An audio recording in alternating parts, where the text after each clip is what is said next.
Hola, hola a todos. ¿Me escuchan? Sí, Excelente. Eh, ¿Quién está conectado con un nombre que es Martín? Recuérdenme. yo, Ivonne. Ok, bien, Ivo. Perfecto. Es que se me olvida. Es que como justo en lo que estábamos esperando que se conectaron todos, estoy pasando lista y entonces no tengo a ningún Martín registrado. Es que es por Martínez. Ah, ok, ok, ok. Muy bien. Gracias. Yo nomás te ubico como Ivo con doble O.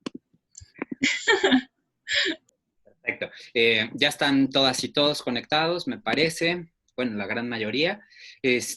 Por favor, los que se puedan conectar a sus cámaras, nada más para verlos rápidamente y saludarnos y ver que están todos despiertos. ¿Cómo están? Qué gusto verles. Hola, buenas tardes. Hola, hola, hola. Buenas tardes a todos Hola, y a Guillermo, ¿qué todas. tal? ¿Cómo Saludos. estás? Hola a todos. Pues la verdad que es bien distinto, pues vernos los rostros, aunque sea un momento. Pues qué gusto verles, saludarles, y la verdad súper contentos por iniciar una, una nueva sesión y además para introducirnos a este tema que a mí en lo particular me apasiona, que tiene que ver con el tema de la interseccionalidad y sobre todo para escucharles, la verdad estuve leyendo ya los que han podido ir dejando algunas de sus reflexiones en este módulo, que además, bueno, cabe mencionar que este módulo es complejo, es un tema muy amplio. Al final también estamos abordando también el tema de las diferentes poblaciones prioritarias. Y pues evidentemente si esto lo dejábamos a un nivel de desarrollo de alguna actividad, de algún documento, pues iba a ser demasiado complejo y laborioso, ¿no? De ahí que hemos decidido que para la evaluación de este módulo vamos a hacer un formato distinto que tiene que ver con esta presentación oral o esta exposición que justo ahora que tengo la atención de todas y todos, ¿no? Quiero aprovechar para comentarles cómo es que espero recibir esta exposición oral. Lo que les vamos a pedir es que, si ya lo tienen, qué bueno, y si no, los vamos a invitar a que creen un canal de YouTube, que puedan ustedes grabarse con su celular o con su computadora y ahí hagan su presentación, van a hacer una presentación como en aquellas viejas exposiciones en la escuela, pararse al frente y platicarnos, ¿no?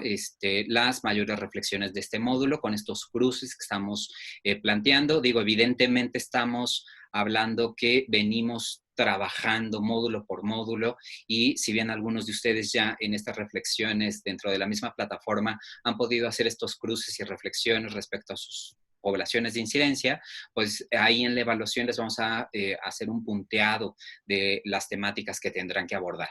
En ese sentido, además, el gran desafío es que esto lo tienen que hacer en un lapso de tiempo no mayor a 8 minutos y que ya cuando estamos hablando de 8 minutos estamos hablando de bastante buen tiempo. Tenemos que ser muy concretos, muy concisos y esto de una manera de introducirles también y a las personas que trabajan cerca del sistema de Naciones Unidas,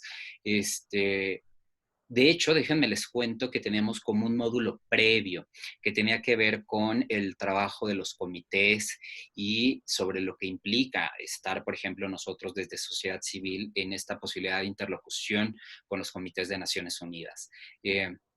No sé si algunos sepan o tengan conocimiento, cuando se te da la oportunidad de hacer una intervención en Naciones Unidas, es en un plazo de tiempo muy definido, muy cortito.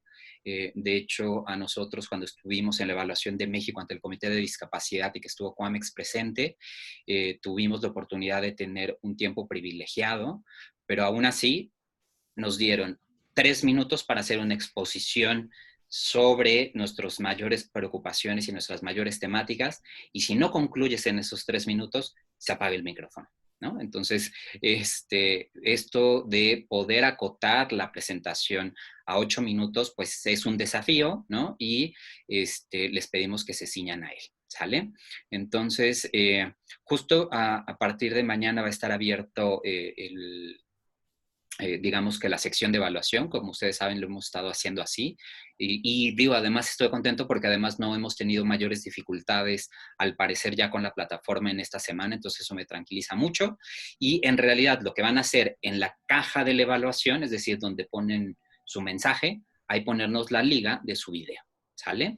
Para nosotros poderlo abrir y de ahí verlo directamente, y pues va a ser bien interesante pues verlos en cámara. Y a los que les complique muchísimo o no quieren que les veamos el rostro, pueden hacerlo también en versión solo audio, pero de preferencia queremos verles el rostro y ver sus expresiones. Es parte de la evaluación, ¿sale? Entonces, bueno, pues esa es un poco la explicación respecto a la evaluación de este módulo. La verdad que, como les repito, es un tema que a mí en lo particular me apasiona muchísimo. Y por sobre todo, creo que hoy día, y ya entrando un poco en materia, me parece que es un tema que ha cobrado particular relevancia, creo yo, en los últimos años. Hay muchísimos debates políticos, filosóficos, académicos respecto a este concepto de la interseccionalidad. Hay mucha gente que lo ha utilizado como una herramienta de incidencia, promover este enfoque de la interseccionalidad, pero por el otro lado también hay muchos críticos también, debo de reconocer, hay muchos críticos sobre este enfoque respecto a que de repente tal especificidad, ¿no? O tal estos puntos de intersección que de repente es como esta superespecialización, ¿no? O sea, como el médico especialista de la uña del dedo gordo del pie derecho, ¿no? Y para quitar los hongos, ¿no? Entonces, como la máxima expresión de la especialización.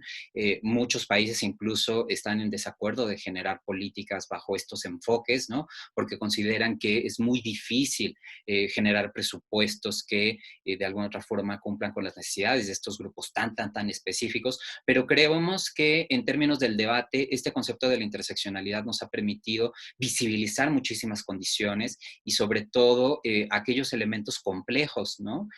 A los cuales se enfrentan, sobre todo pensando, por ejemplo, en las personas con discapacidad, nos permite identificar estas barreras que estos grupos en particular enfrentan. Por ejemplo, no es lo mismo ser una mujer con discapacidad en una comunidad indígena que vivir en una ciudad, por ejemplo, ¿no? No es lo mismo una mujer con discapacidad en China, en Estados Unidos o en Nicaragua, ¿no?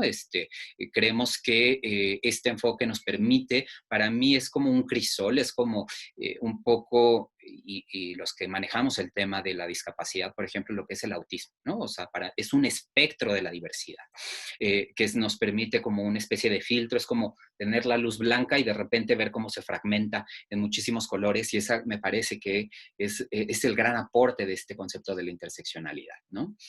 Entonces, como ya decía, estuve viendo y leyendo algunas de sus reflexiones que me llamaron muchísimo la atención y el que hayan podido aterrizarlo a sus poblaciones de incidencia. Bueno, yo no quisiera robar más tiempo, me gustaría escucharles, saber qué les pareció este módulo, ver qué conclusiones tienen de la revisión de los materiales y de los documentos. Sé que era mucha información, repito, por eso la evaluación se va a centrar en una evaluación de carácter oral y pues bueno, solo también para ir ajustándonos en términos de los tiempos y de las intervenciones, les voy a pedir que a partir de ahora en estas sesiones presenciales seamos muy concretos con nuestras intervenciones, a efecto de que puedan participar la mayoría de ustedes o tengamos varias rondas de debate y de discusión, y sobre todo porque además estamos en una etapa del curso en donde ya nos vamos a adentrar a los temas específicos, ¿no? Y el corazón de este curso. La próxima semana empezamos con el módulo de derechos de las personas con discapacidad, luego hablaremos de migrantes y refugiados en Latinoamérica y luego veremos ese punto de intersección entre la migración y la discapacidad, ¿no? Entonces, justo tengo previsto en la siguiente sesión grupal, vamos a tener una intervención introductoria en esta sesión que va a estar a cargo de Rosario Galarza, que es una de sus compañeras, pero además queremos aprovecharla porque ella es oficial de Derechos Humanos de READIS, de la Red Latinoamericana de Organizaciones No Gubernamentales y sus familias, y tiene muchísima experiencia y bueno, ya ella tendrá una intervención por ahí. Por ahí vamos a llegar una invitación a ACNUR, lo voy a decir amplio, ACNUR. Ustedes me ayudarán a definir quién será, ¿no? Para que haga una intervención con el tema de refugiados en el módulo de migración y refugio.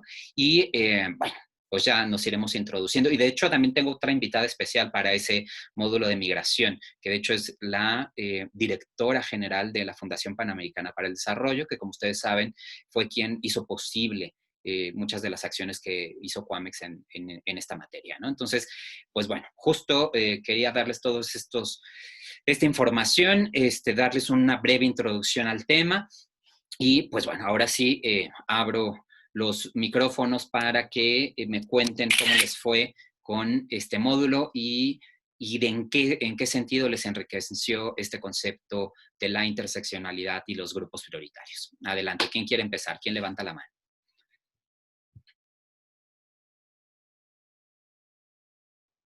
¿Nadie? ¿O empiezo con mi dedo democrático? Porque además Will siempre es el primero que habla en las sesiones grupales y es el primero que escribe en las reflexiones de la plataforma, así que estrellita para él. Pero ¿alguien más? Antes de darle el micrófono a Will. Bueno, Will, vas. Como siempre, el primero. Ya que nadie toma la iniciativa, en mi parte como profesional en el área de discapacidad, pues déjenme comentarles que pues no tengo tanta experiencia. Yo he trabajado en el aspecto educativo y pues he visto cómo a través de la interseccionalidad, cómo van creándose los grupos prioritarios y a su vez cada vez que iba leyendo sobre los grupos prioritarios, me venía a la mente qué otros tipos de grupos podrían anexar o poder adherirse a esta población. Por ejemplo, si vemos, yo lo empecé a ver desde este punto, la educación, qué cosas son las que, o grupos prioritarios son los que tienen como que ver con el aspecto de educación. Por ejemplo, la educación se enlaza con la salud porque, por ejemplo, aquí en Guatemala que hay un plan alimentario para los niños, porque recuerden que Guatemala tiene índices en problemas de nutrición. Ese fue mi tema para no abordar discapacidad directamente, pero la educación tiene que ver mucho con aspectos de salud, con alimentación. Ahora si vemos educación, también todos esos aspectos están como que ligados a través de estos grupos prioritarios. Si vemos en muchos países como Guatemala, El Salvador, todos esos de Centroamérica, por ejemplo, el aspecto LGBT en la mayoría de sociedades está mal visto. Incluso aquí en Guatemala, ahorita que fue directamente, no sé cómo se llama eso, el Pride, algo así sea, empezaron activaciones de velar por el derecho, un montón de cosas, y la mayoría de personas empezaron como que a lanzar una campaña como desfavoreciendo el tipo de derecho que tiene esta persona por simplemente ser y ellos pensar de una forma distinta a la que otra no quiera hacerlo, va. Pero me pareció bastante interesante y cómo fueron los grupos pues desligándose y pues materia tenemos para poder reflexionar sobre diferentes, cada uno nos da mucho en lo cual podemos trabajar y no digamos el sector de discapacidad, que hay tantas cosas, por ejemplo, no tenemos una adaptación universal para las personas que tengan que ver con su discapacidad. Incluso cualquier persona puede pertenecer a eso. Yo puedo estar sano, tener todo, pero no sabemos lo que nos va a pasar mañana y muchas personas en nuestros gobiernos no se ponen a pensar en eso, en qué es lo que podemos optar. Nosotros podemos tener discapacidad en qué, unos 2 años, 3 años, no sabemos, pero podemos pertenecer a esos grupos prioritarios. Entonces, no está de más apoyar a veces las iniciativas para poder demostrarle a ellos también que nosotros podemos ser parte de ese sector y si no lo somos, pues apoyarlo porque muchas personas también dependen también del trabajo de muchas personas que se dedican a esto. De acuerdo, Will. Yo quiero destacar rápidamente algunas o varias cosas de las que mencionaste. Por un primer lugar, ¿no? Esta interdependencia entre los derechos humanos, ¿no? O sea, cómo está ligado el tema de la salud y la educación, pero además otros derechos, ¿no? Por ejemplo, esta otra visibilización de un grupo particularmente visible y sobre todo, por ejemplo, en temas de migración que tiene que ver la comunidad LGBT, en donde estamos viendo particularmente cómo las personas de la comunidad LGBT, particularmente de Centroamérica, y a mí me tocó tener la fortuna de conocer a muchas mujeres trans en este proceso de levantamiento de información información de la investigación de Coamex y la situación de particular discriminación, de múltiples formas de discriminación que están viviendo en Centroamérica. Y justo el tema de la educación, que me parece un punto relevante al hablar de personas con discapacidad, porque sabemos que lo que son temas de salud, educación, empleo son los más recurrentes, de los cuales hacen referencia a los grupos de personas con discapacidad. Y yo de aquí quisiera justo aprovechar y dar pie al tema de educación, porque además Mariana sé que está trabajando el tema de educación en su punto de incidencia y de intersección, particularmente de niñas y niños refugiados, ¿no? Mariana, ¿quieres compartirnos algo respecto a tu tema y sobre lo que te dio este módulo?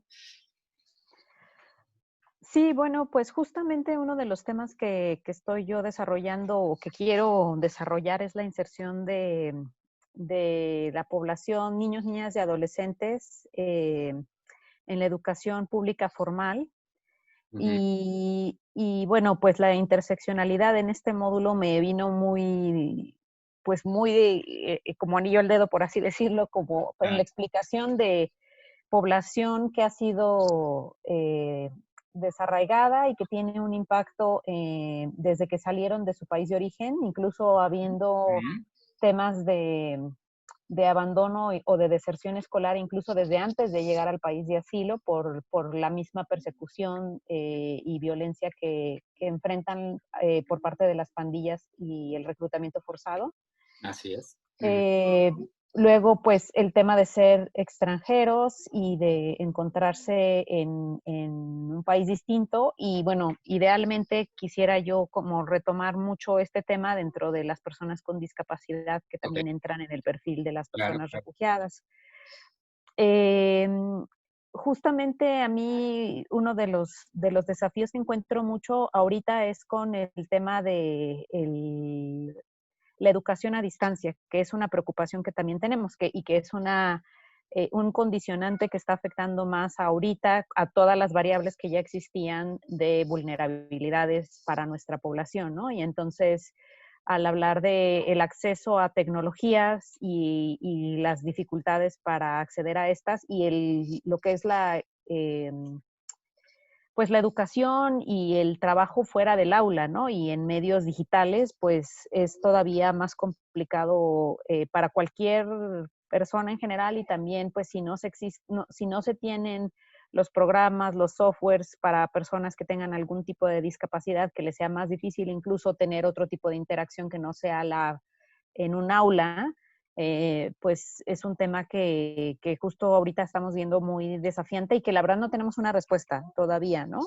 Incluso creo que el sector público mismo, para cualquier población nacional normal, está encontrando muchos desafíos. Entonces, ese tema de cómo abordarla y tomar los distintos elementos, me parece fascinante, pero al mismo tiempo cada vez que iba leyendo más, me angustiaba más porque puedes ir encontrando muchas más variables que no estás tomando en cuenta en tus enfoques, en tus estrategias.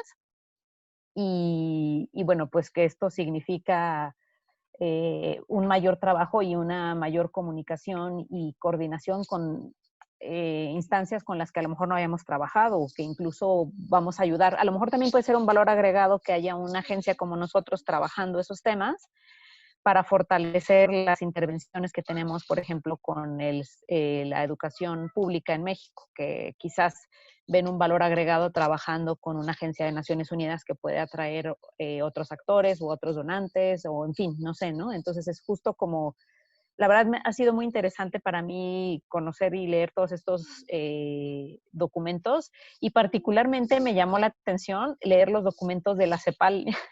Me da pena, pero yo jamás me ponía aquí a la CEPAL con los temas de educación. Siempre los veía como con temas de desarrollo económico, otros temas, ¿no? Pero la verdad, los estudios de la CEPAL fueron los que más me gustaron, incluso más que de UNICEF, pero bueno. Wow, mira. Entonces, me gustaba mucho la bibliografía que has compartido. Ay, por qué ahí, bueno, ¿no? qué bueno, Entonces, qué también. bueno. Ha sido todo un desafío porque también me ha implicado a mí mucho leer y revisar y darles, por sobre todo, como les he comentado, hemos tratado de cuidar mucho la bibliografía, que sean pues fuentes buenas, fidedignas y sobre todo, pues hemos retomado por sobre todo materiales del sistema de Naciones Unidas, ¿no? Entonces, por eso nos parece importante. Y justo, Mariana, perdona que te interrumpa, pero quisiera dar pie y respecto al tema que planteas sobre la educación a distancia, porque si mal no recuerdo, Rosario Galarza, de Perú, en su tema de incidencia tiene que ver con temas de educación a distancia para personas con discapacidad y discapacidad visual. Entonces, Rosario, ¿nos quieres compartir un poco tus reflexiones y con esto que nos comenta Mariana? Sí, bueno, en realidad, como decía Mariana, el tema de la educación a distancia, si bien es cierto, es complejo ya de por sí para la población en común, en realidad para la población con discapacidad, y si hablamos también de otras interseccionalidades como población indígena con discapacidad, por ejemplo, es mucho más complicado. Entonces, definitivamente tenemos el caso de mujeres con discapacidad, mujeres indígenas con discapacidad o personas migrantes con discapacidad que no tienen incluso conectividad o que tienen una conectividad muy limitada y por tanto, o si tienen conectividad no tienen acceso a la tecnología, porque lamentablemente nunca anteriormente en los colegios, en algunos otros países se les ocurrió pensar que debería incluir también la educación a distancia como parte de lo que es el currículo educativo. Entonces, ahora que tuvieron que hacer este cambio, digamos, intempestivo de una educación presencial a una educación virtual, es donde se ven todas estas fallas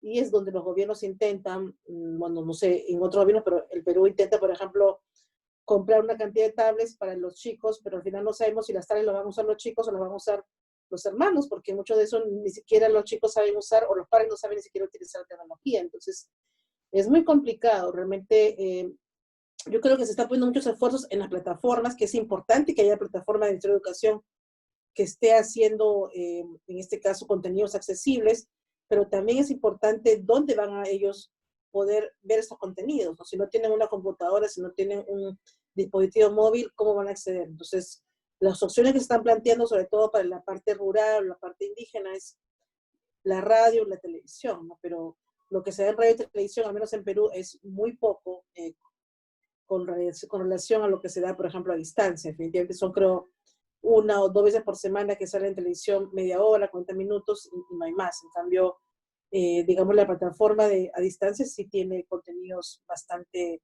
que lo vuelven a cargar regularmente. Entonces, como que hay una interacción.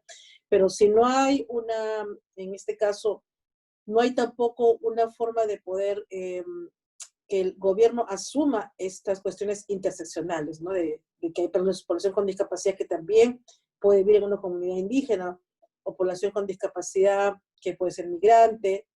Entonces, definitivamente no se piensa en eso. Entonces, se piensa como en silos, ¿no? O sea, hay población con discapacidad y aparte hay población con LGTBI, hay población que son mujeres y aparte como si fuéramos, o sea, simplemente cosas aisladas, ¿no? Pero no se piensa en esa suma, que es lo que además genera más discriminación. Correcto, correcto. Muy bien, Rosario. Además, justo quiero destacar, bueno, sin duda el tema de la parte de los formatos accesibles, ¿no? Y que bien ya mencionaba un poco también Will, ¿no? Respecto a estos conceptos de ajustes razonables y que ya a poco escucharemos y trabajaremos más estos temas en el siguiente módulo cuando hablemos de los derechos de las personas con discapacidad. Pero además destaco mucho el tema de mujeres, como punto de interseccional, el tema de las mujeres, porque varios de ustedes están retomando el tema de mujeres. Porque además, si vemos la bibliografía y vemos la historia y de dónde surgió este concepto de la interseccionalidad, vemos claramente que surge del movimiento feminista y además de este cruce interseccional con personas afrodescendientes, ¿no? Entonces, creo que hoy en día tenemos un debate bastante particular respecto a estos temas y que están como muy efervescentes, particularmente a recientes fechas. Creo que en México ha sido evidente todo este movimiento que se ha dado respecto a la situación de las mujeres, ¿no? Y estos movimientos feministas. También vemos el aumento de manera preocupante, por lo menos en nuestro contexto en México, el aumento de los feminicidios, ¿no? Y situaciones de abuso y que sabemos, por ejemplo, ahorita en este contexto del COVID-19, cómo el tema también de la violencia hacia las mujeres se ha agravado. Digo, no sé si digo, así como una nota al pie. No sé si algunos de los que viven aquí en Ciudad de México escucharon por ejemplo, del famoso acosador de Clavería, que es una colonia, una alcaldía aquí en Ciudad de México, que era un hombre que ahorita aprovechando el tema del COVID, ¿no? Y que están todas las calles pues medianamente vacías, el hombre paseaba en su auto desnudo y acosaba a mujeres, ¿no? En la colonia, en la delegación Alcaldía Azcapotzalco, ¿no? Y pues es un tema preocupante porque justo lo acaban de aprender, ¿no?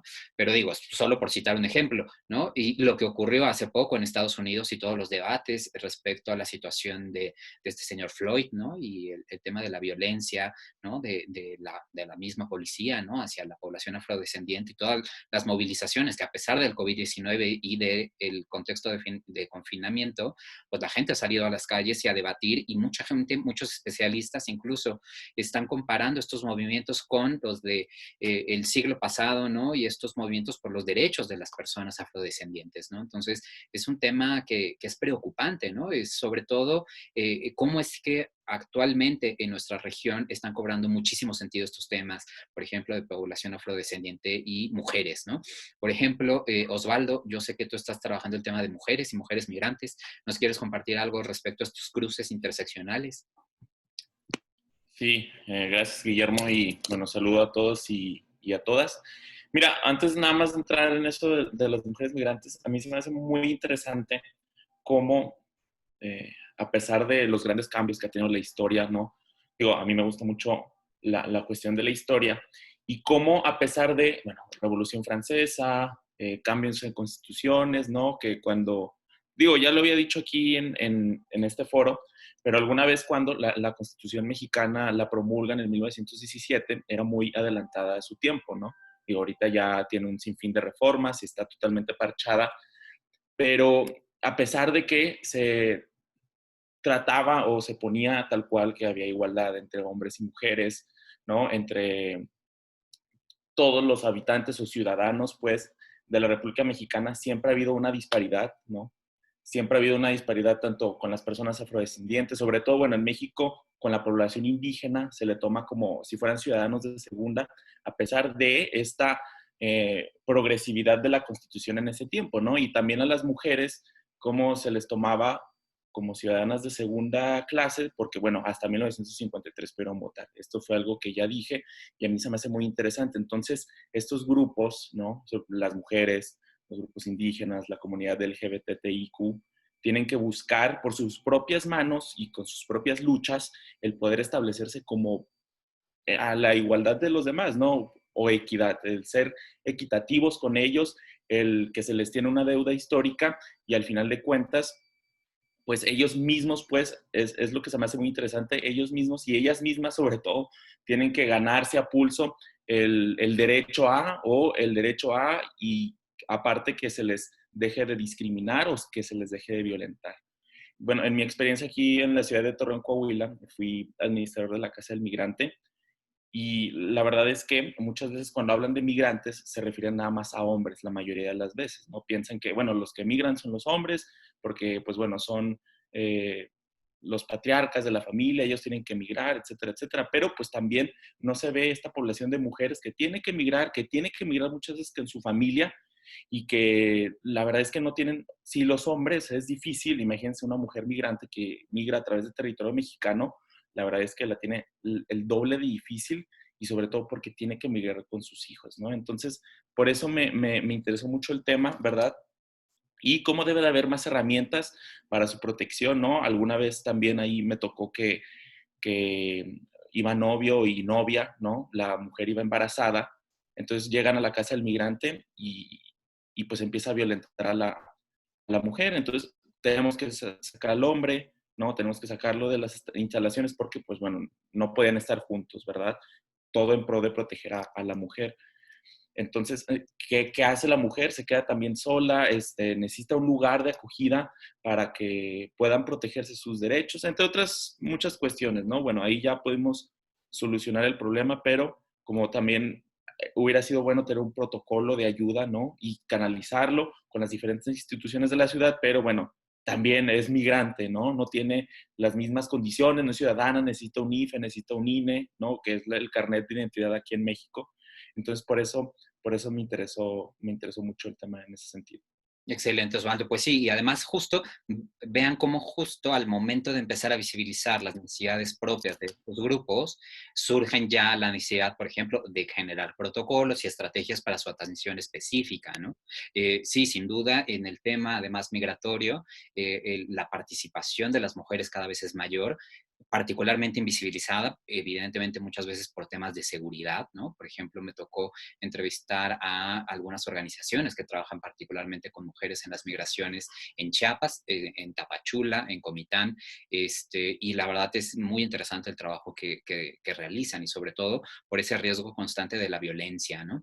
Y justo ahora, hablando de estos temas de las interseccionalidades, creo que un buen ejemplo que tenemos ahorita, que no sé si algunos ya hayan escuchado hablar de esta campaña o ya la hayan visto, y que ha sido muy cuestionada, por cierto, esta campaña, esta reciente campaña de Calvin Klein, no sé si la han visto o han escuchado hablar de ella, que ha surgido toda una polémica, porque además es bien interesante justo ver a una mujer trans, ¿no?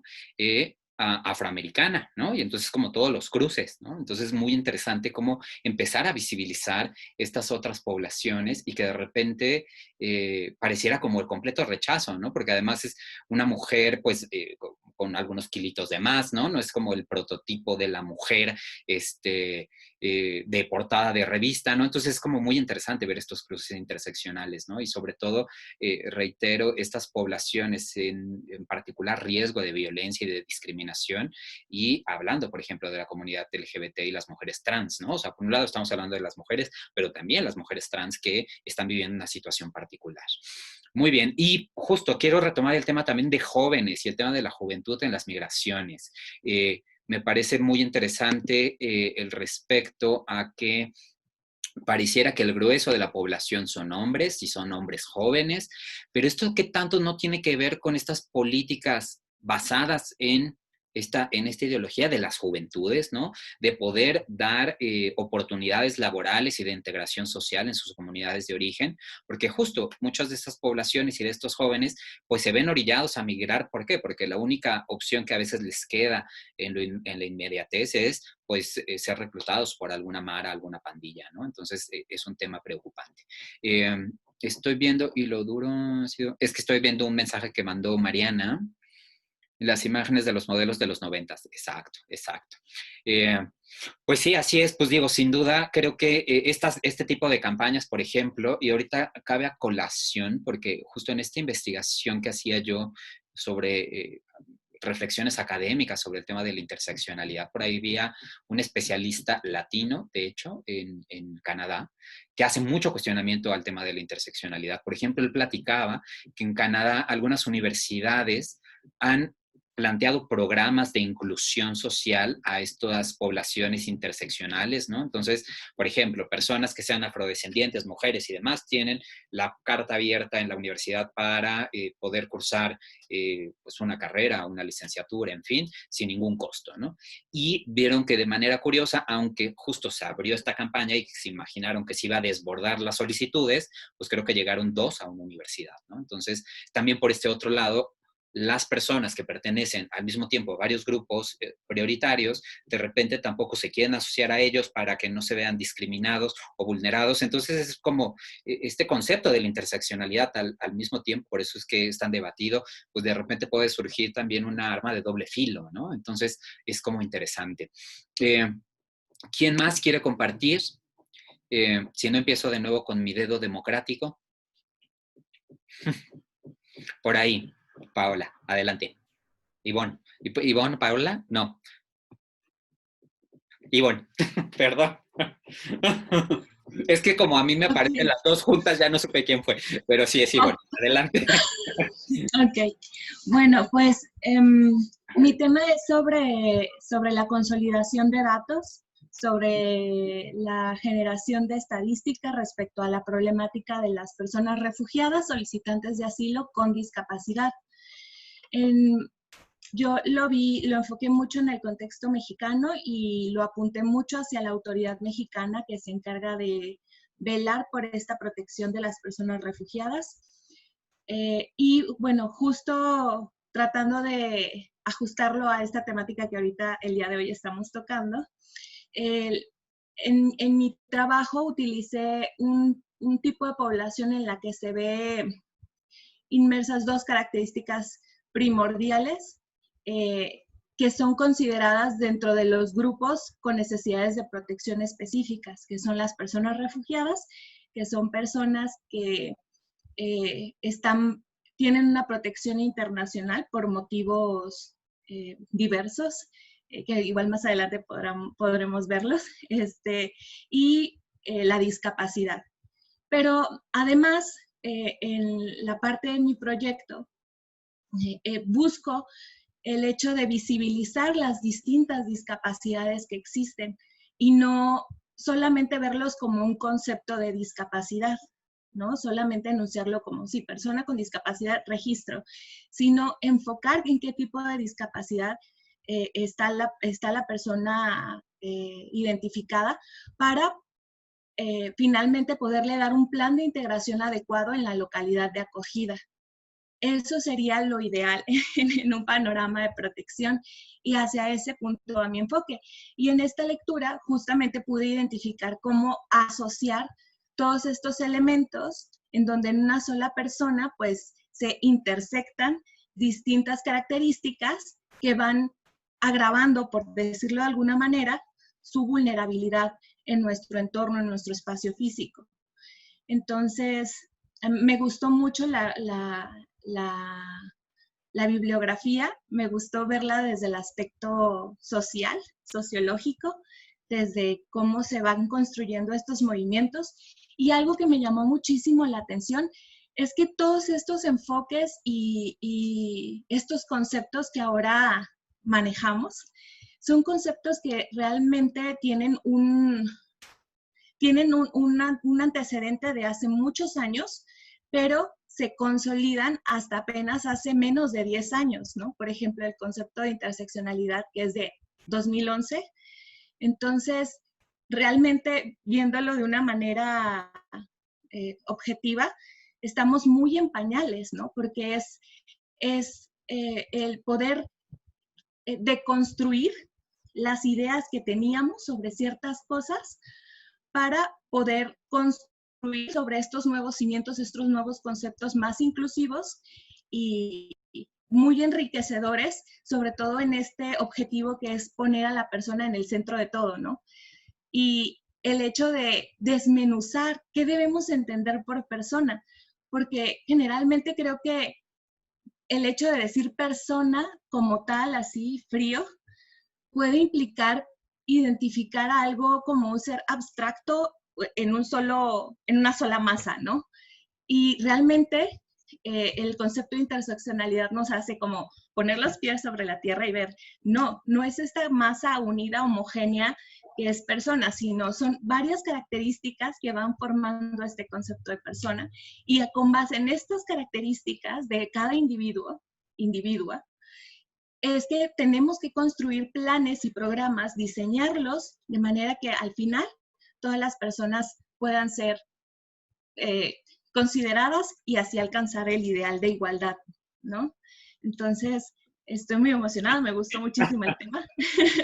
A la verdad es un tema bien apasionante, porque además, como yo les comentaba, para nosotros desde Quamex, este enfoque y este concepto de la interseccionalidad nos ha permitido utilizarlo como una herramienta muy, muy concreta de incidencia, ¿no? Entonces, algo que es importante reconocer, y me gusta la reflexión que hiciste, Ivonne, porque además tiene que ver con no solo visibilizar a la persona, ¿no? Y los derechos que pueden ser vulnerados, ¿no?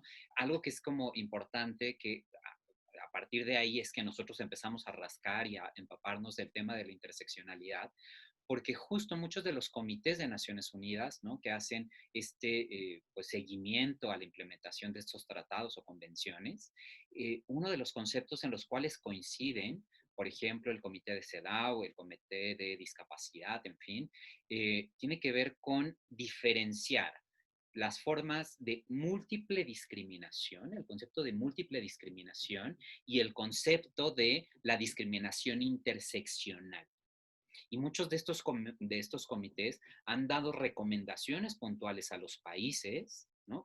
Que son forman o que forman parte de este tratado internacional respecto a justo atender de raíz a esas formas de múltiple discriminación y de discriminación interseccional. Entonces, creemos que es sumamente valioso y por eso es que para nosotros fue una herramienta de incidencia respecto a incluir estos enfoques transversales, por ejemplo, en nuestro tema que tiene que ver con la discapacidad, ¿no? No es que tengamos políticas públicas especiales para las mujeres con discapacidad indígena, no, sino que el área que trabaja el tema de mujeres, bueno, pues considera a las indígenas, considera a las personas con discapacidad, en fin, que de alguna otra forma se vayan nutriendo de los distintos enfoques y que tengan presentes las necesidades de las diversas poblaciones prioritarias, ¿no? Y nosotros además hablamos de poblaciones prioritarias. ¿Por qué se imaginarán que hablamos de poblaciones prioritarias y no de poblaciones vulnerables? Que es muy común que de repente convivan estos conceptos, ¿no?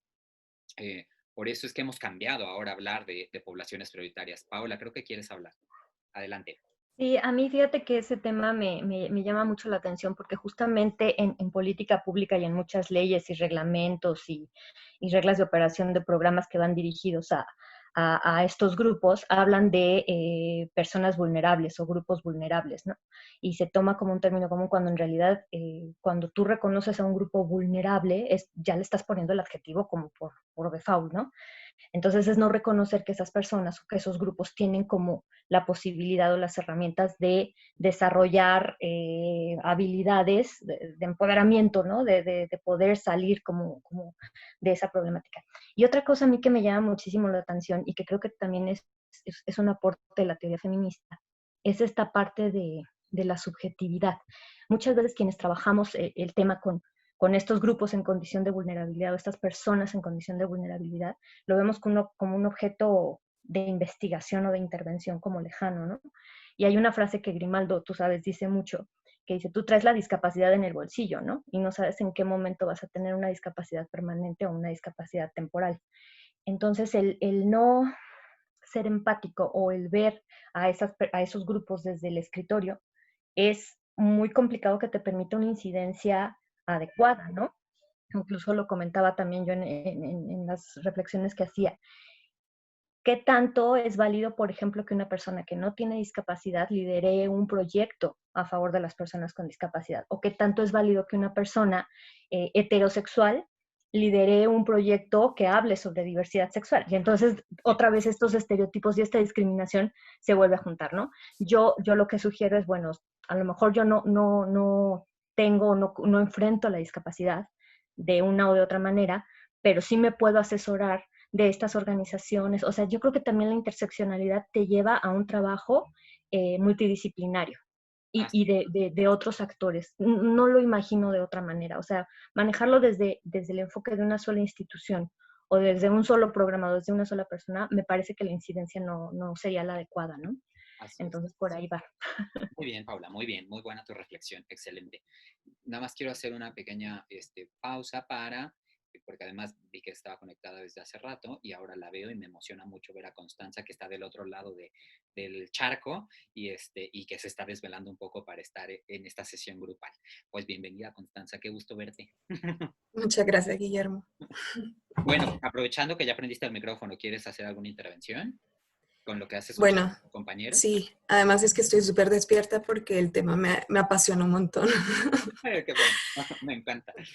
No sé si me escuchas bien. Sí, perfecto, te escuchamos bien, Vale. ¿va? Todos escuchamos bien, ¿va? Levanten sus deditos si la oyen bien. Todos te oyen bien, mira. Vale, súper.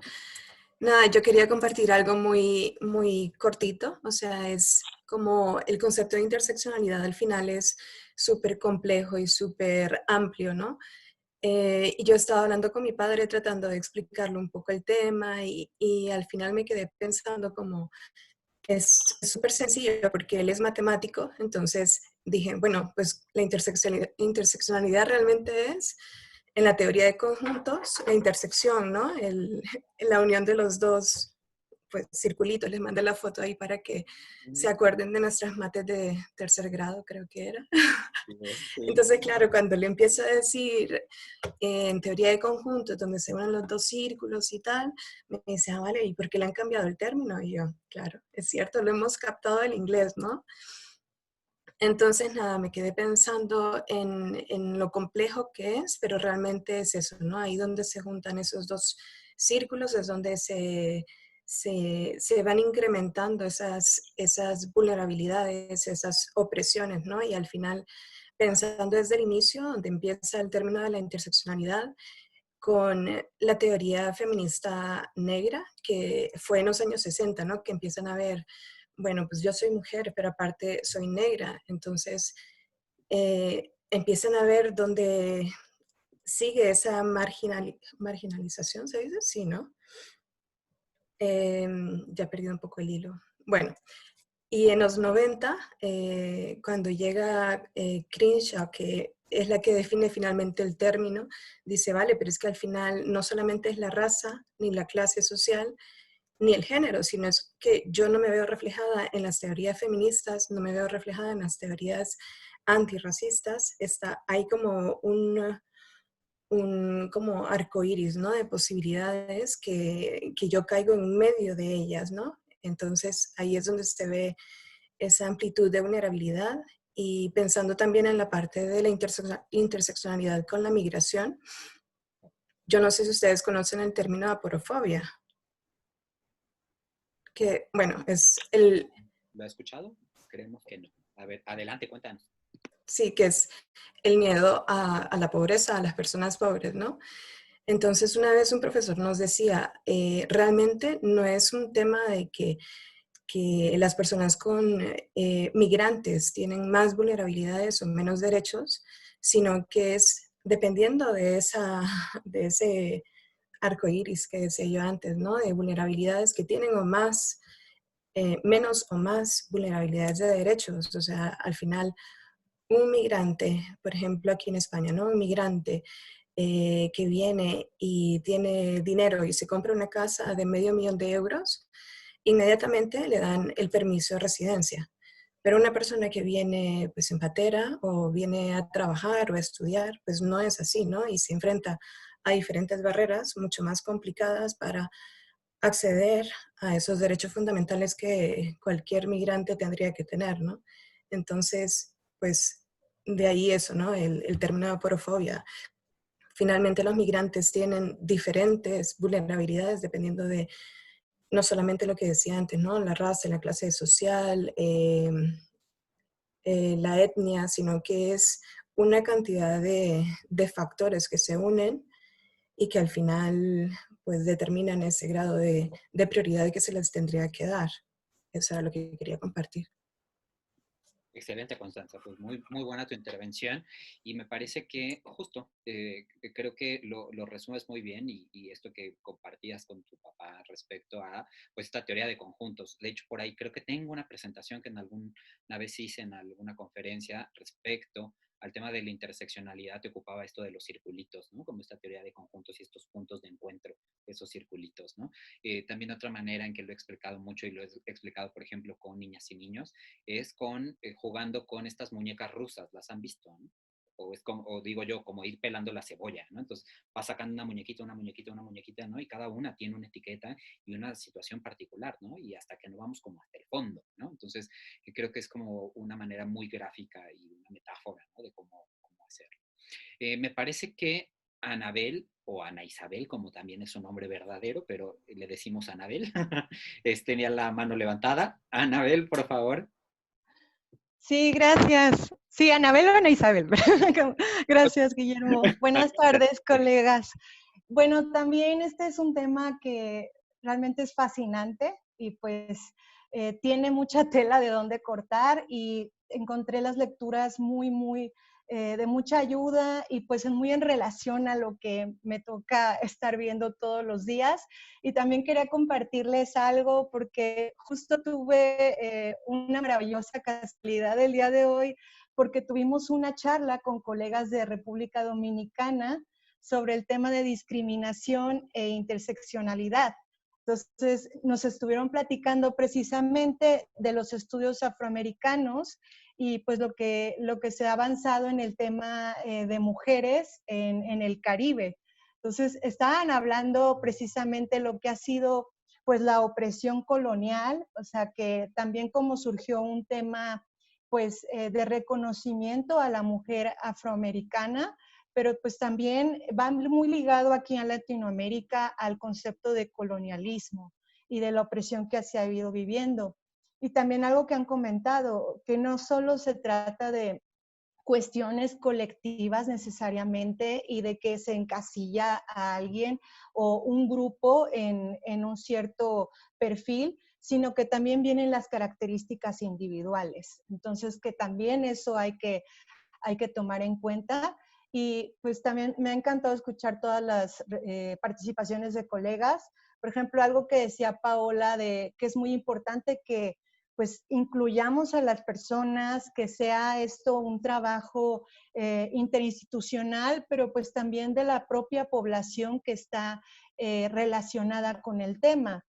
Entonces, bueno, a mí también el tema de mujeres, y en mi caso pues lo estoy llevando sobre todo acceso a salud, de población que solicita refugio, asilo aquí en México, población migrante y refugiada, y pues no solo se trata de el acceso a la salud, sino también otro punto que se ha hablado hoy, pues es que también se invierta, pues es la incidencia para políticas públicas, uno, pero dos, también es que se invierta en este acceso a la salud, ya sea en insumos médicos, en lugares donde precisamente las mujeres que no están accediendo, debe de haber una razón. En el caso de Chiapas lo vemos mucho con las comunidades indígenas y otra vez en un enfoque más particular que me interesa mucho el tema de embarazadas y también pues mujeres con discapacidad que pues no pueden acceder a un tratamiento adecuado porque, por ejemplo, aquí simplemente en Tapachula para tener acceso hay que ir a Tuxtla Gutiérrez para muchas de estas cuestiones. Y pues ya el tema de embarazo, que todavía pues es algo que ocurre diariamente. En lo que fue el año pasado, tuvimos registrados 700 embarazos de mujeres migrantes y solicitantes. Y pues ya se puede trabajar en que se les dé el acceso, pero ¿qué pasa si no hay los insumos suficientes? Si no se está invirtiendo en el sector salud para apoyar a las mujeres, si no se está invirtiendo en centros de salud, en las comunidades alejadas, o también promoviendo que personal de salud capacitado acuda a estos lugares para poder dar acceso a las mujeres a atención de calidad. Entonces, es muy complejo y bastante interesante y estoy fascinada y es toda esta información, pero también estoy en el tema y digo, ay no, ahora esto hay que cambiarlo, adherir más cosas, ver estrategias, porque creo que es realmente indagar y ver lo complejo que es el tema y que va más allá de solo hacer la incidencia, de asegurar el acceso a los derechos. Y otra cuestión también, por ejemplo, que me interesa mucho en este tema es pues en el acceso a la salud pública dentro del INSABI, que se habla que la salud es universal, pero pues se habla de documentación únicamente para personas mexicanas y como lo mencionaba también Osvaldo, sobre pues que no tienen INE o cierto tipo de documentación. Entonces muchas veces lo que veo pues sí es la buena voluntad de los médicos, pero no se les puede abrir un expediente en el sistema para darles un seguimiento. Entonces pues la verdad sí muy, muy interesante y pues la verdad ahí en todos los materiales de ONU Mujeres estoy fascinada. Sí, y pues también todo lo que ha salido de Comisión Nacional de Derechos Humanos, bastante interesante y pues otra vez mucho que hacer. Claro, claro. No, sí, la verdad que tú elegiste un tema que está lleno de interseccionalidades, entonces la verdad creo que está increíble, ¿no? Y creo que, como les repito, este módulo es como de los que particularmente a mí me interesaba mucho y de verdad también me apasiona el tema. Me parece que Gabriela Burbano tiene también la mano levantada. Ya estamos casi en los últimos minutos de nuestra sesión, entonces tratarlo de hacer muy ágil, Gaby, porfa, para la conclusión. Buenas tardes, me disculpo por no utilizar la cámara, pero en esta ocasión no me es posible. Solamente quería hacer una reflexión. Cuando estuve leyendo el documento, yo lo aplico mucho en la vida real, ¿verdad? Cuando uno trabaja en proyectos y ha conocido parte de la cooperación, muchas veces estas divisiones de interseccionalidad se hacen desde los proyectos y los programas. Porque una persona, por ejemplo, puede tener como tú decías, una mujer puede ser una persona de área rural, pero si además tiene una discapacidad y si además es analfabeta y si además es madre joven y si además, pero muchas veces la división de las funcionalidades de las cosas limita las acciones para hacer un abordaje integral. Esa era un poco mi reflexión del grupo, ¿verdad? Era cómo esto el nombre es, pues está, yo hoy le encontré el nombre que siempre había dicho, porque, por ejemplo, una vez acá en Guatemala, el área de educación especial del Ministerio de Educación, por alguna división que hizo una nueva autoridad, la incluyó dentro de los programas de educación bilingüe intercultural. Y muchas personas al interno del mismo ministerio protestaron por qué estaba ahí, cuando ahí no era el lugar donde debería estar. Entonces dice uno, ¿por qué? Si al final siempre es una población que va a necesitar una educación. O sea, me refiero a que esto muchas veces también se particulariza a las personas por la funcionalidad de los proyectos o los programas. Y en esto también hay una gran responsabilidad de la cooperación. Claro. Porque muy pocas veces se vincula, por ejemplo, la desnutrición. No es necesario ser un sabio para saber que un niño desnutrido a repetición va a ser un niño que va a tener una dificultad de aprendizaje, por lo tanto va a ser repitente, por lo tanto va a abandonar la escuela, por lo tanto. Pero no se logra muchas veces desde la cooperación o desde la propuesta trabajarlo de una manera integral. Acá en Guatemala se ha tratado que dentro de muchas acciones, la parte de la atención a discapacidad en el Ministerio de Educación, por ejemplo, en algunos años, sea un eje transversal, pero a veces ese eje transversal se invisibiliza. Entonces, es como una discusión, ¿verdad? Solamente yo pensé, cuando leí esto, dije, esto es lo que siempre hemos dicho, y se está dando ya como movimiento fuerte, y qué importante poderlo ya llamar por su nombre y llevarlo más arriba para que también desde las programaciones de programas y proyectos se visibilice solamente. Y justo yo creo que problematizas un tema que es muy importante, Gaby, que tiene que ver con cómo es que lo interpretan nuestros gobiernos y las autoridades, que a veces es complejo, ¿no? Y esto poderlo meter, ¿no?, en los esquemas y las estructuras institucionales a veces cuesta muchísimo trabajo. Tenía por ahí la mano levantada también Mario, y Luz María también quería intervenir. Entonces, por orden, vamos primero con Mario. Adelante, Mario. Hola, buenas tardes. Muy atento a todos los comentarios y aportes que han estado dando los colegas. Felicitaciones porque veo que han hecho la lectura rápida. La verdad es que con tanta información yo sí me abombé bastante, y hay muchos documentos largos de tantas, hasta uno de más de 100 páginas. Obviamente es imposible ir en una lectura detenida, sino simplemente exploratoria, ¿verdad? De los temas que más te llaman la atención. Perdón. Bueno, yo quería traer más bien mi aporte a una reflexión. Cuando hablamos de llamémosle de vulnerabilidad múltiple, ya se ha venido hablando en muchos de los proyectos de desarrollo, se ha venido considerando todas estas intersecciones, digamos, ¿no? Tomando el mismo concepto de matemáticas, ¿no? La intersección de 1, 2, 3, 4, 5 dominios. Cada vez que uno aumenta un dominio adicional o una variable más o una temática más, por supuesto se complejiza el asunto, ¿sí? Y en mi experiencia lo que comúnmente llamábamos a esto era justamente eso, una vulnerabilidad múltiple, ¿sí? Pero cuando yo leo el documento, me llamó mucho la atención, porque hablaban del enfoque unitario, ¿verdad? Un solo dominio, un solo tema de vulnerabilidad. El enfoque múltiple, varios, lo que justamente estamos mencionando. Pero aparte de eso, el enfoque de interseccionalidad. Y cuando estaba buscando, bueno, ¿cuál es la diferencia? Y tal vez a lo mejor si aquí pongo en la mesa para aclararnos, y de pronto no sé si los demás tienen claro y yo no lo tengo claro. Le encontré una palabra clave que decía que la interseccionalidad lo que busca y mira es las relaciones, las interrelaciones entre estos dominios de vulnerabilidades, ¿sí? Entonces ahí cobra sentido para mí. Como por ejemplo, dos grandes dominios como la pobreza y la discapacidad. Estos dos grandes dominios, dicen, son dos círculos viciosos que se refuerzan mutuamente, ¿sí? Y hay toda una teoría y hay todo, digamos, una síntesis de prácticas y de evidencias de que lo que se está planteando cuando uno dice la pobreza y la discapacidad son dos círculos viciosos que se refuerzan, pues está totalmente sustentado. Me imagino que algo así mismo, si a eso lamentamos estos dominios adicionales, es todo este trabajo de entender, de comprender, de buscar todas estas interrelaciones que a la final se refuerzan entre ellas y le hacen mucho más complejo y le hacen mucho más vulnerable, llamémoslo así, a la persona o a las personas. ¿Sí? Claro.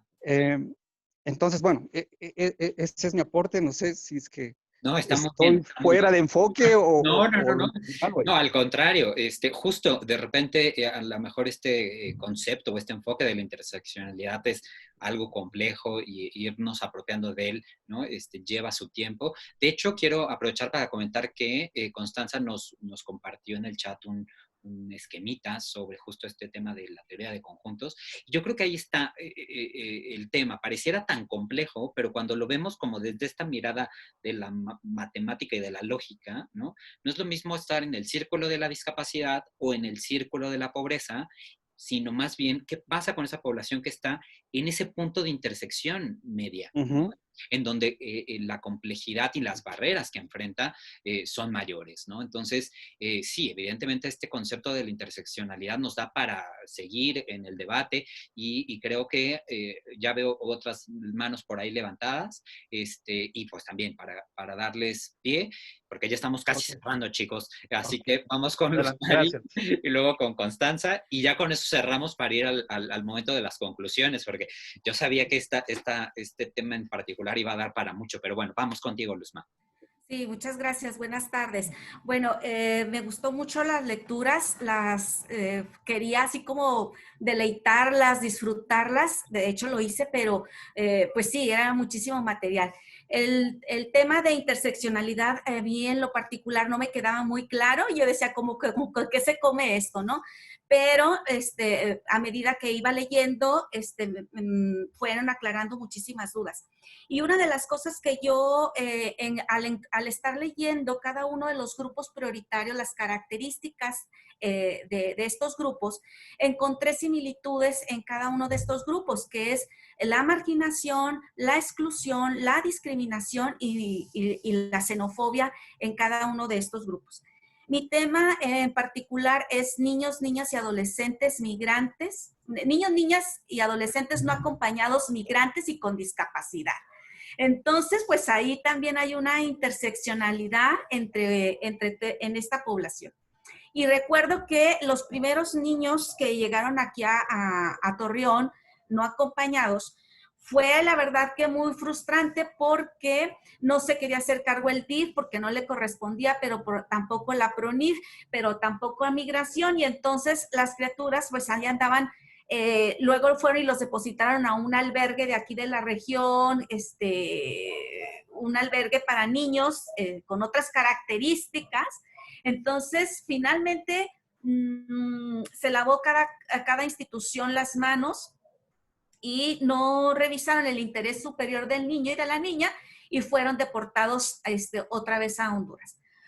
Siempre, y con la condicionante de que estos niños venían huyendo de Honduras precisamente por la violencia que se había perpetrado en su familia, ¿no? Entonces, pues el tema es bastante amplio y pues se relaciona con todas estas características. Claro, y pues claro. para no abundar más, pues Está bien, es que de verdad nos da para muchísimo. Sí, Además, la verdad. yo lo que quiero ahí destacar de tu intervención, Luzma, es esto que platicábamos con lo que comentaba Gabriela Búrbano de Guatemala, en donde justo cuando ya lo llevamos al plano institucional y de las políticas públicas, como a los gobiernos y a las instituciones, les cuesta trabajo como apropiarse de estos conceptos, porque en dónde les das cabida, ¿no? Entonces es de repente por eso complejo. Muy bien, Constanza, contigo terminamos las intervenciones del grupo. Adelante. Bueno, no, solamente quería agregar algo a lo que estaba diciendo Mario, que yo también sí considero que la interseccionalidad también juega, que las relaciones de poder juegan algo muy importante en la interseccionalidad, ¿no?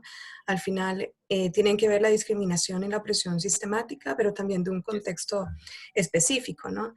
Y les voy a compartir ahí en el chat un texto de Stephen Hawking, ese físico teórico con discapacidad, no sé qué tipo de discapacidad tiene, pero él dice, la diferencia entre discapacidad y vulnerabilidad es muy grande, ¿no? O sea, el ser humano en sí es vulnerable y gracias a los conocimientos científicos, a los desarrollos científicos, vamos acortando esas vulnerabilidades. Entonces, de por sí la discapacidad no tendría que ser sinónimo de vulnerabilidad. Pero luego él empieza a decir, sin embargo, este grupo debería ser prioritario. Y dentro de ese grupo, él decía, incluso yo, como he tenido los medios económicos para quitar esas barreras, tanto físicas como actitudinales también, ¿no? He tenido menos vulnerabilidades que otras personas, ¿no? He tenido oportunidad a formarme, a ser capaz de escribir, de publicar, etcétera, ¿no? Que otras personas con menos capacidades, pues, económicas tendrían. Entonces ahí es donde juega un papel importante, ¿no? Esos grados de vulnerabilidad. Constanza, no pudiste haber cerrado mejor. Y sobre todo nos das el engarce para el siguiente tema, porque ahora ya vamos a entrar al mundo de la discapacidad y este concepto, ¿no? de las barreras, y algo que es importante es justo eliminar esas barreras para así de esta manera garantizar la participación efectiva y la igualdad de oportunidades para las personas con discapacidad como un grupo prioritario. Entonces, creo que no podemos cerrar mejor esta sesión. Me parece que además ha sido una de las sesiones más ricas, creo, de las que hemos tenido de los primeros 3 módulos. Bueno, por lo menos para mí, de verdad yo les debo de agradecer muchísimo porque, pues sí, digo, sin duda mis fines de semana se me acabaron y todavía pues me voy a aventar 5 más revisando tareas, ¿verdad? Entonces, pero de verdad les quiero agradecer mucho porque ha sido bien rico leerles y revisar sus trabajos y ver esos 2 puntos de reflexión. La verdad no saben cómo lo he disfrutado. Estoy disfrutando muchísimo este curso y escucharles y reflexionar con ustedes y sobre todo por los desafíos que tenemos enfrente.